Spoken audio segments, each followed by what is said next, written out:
కంచిపేటలో నందయ్య మంగమ్మలకు చలపతి రఘుపతి అనే ఇద్దరు కుమారులుండేవారు. ఒకరోజు నందయ్యకి ఒంట్లో బాగోలేక పొలం పనులకు తన కొడుకులిద్దరినీ పంపించాడు. చలపతి బాగా కష్టజీవి, రఘుపతి మాత్రం పనిదొంగ. కానీ తండ్రి మాటకు ఎదురు చెప్పలేక అన్నతో పాటు పొలం పనికి వెళ్ళాడు. అన్న చలపతి రోజంతా ఎండలో కష్టపడి పనిచేస్తుంటే రఘుపతి పొలం గట్టున చల్లని నీడలో హాయిగా నిద్రపోయాడు.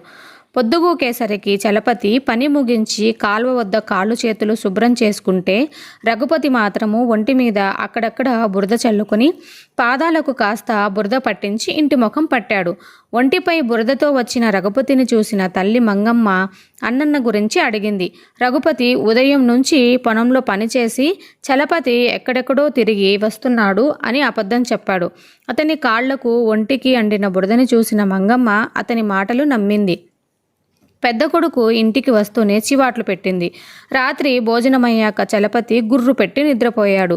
రఘుపతి మాత్రం నిద్ర పట్టకుండా అటూ ఇటూ దొర్లసాగాడు.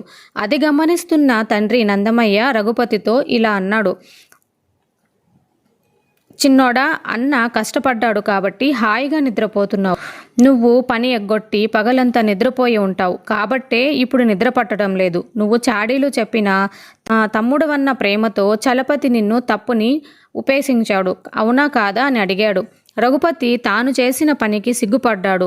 మంగమ్మ కూడా తాను తొందరపడినందుకు నొచ్చుకుంది. మర్నాడు అన్నతో సమానంగా కష్టపడి రఘుపతి కూడా తల్లిదండ్రుల ప్రేమాభిమానాలను పొందాడు.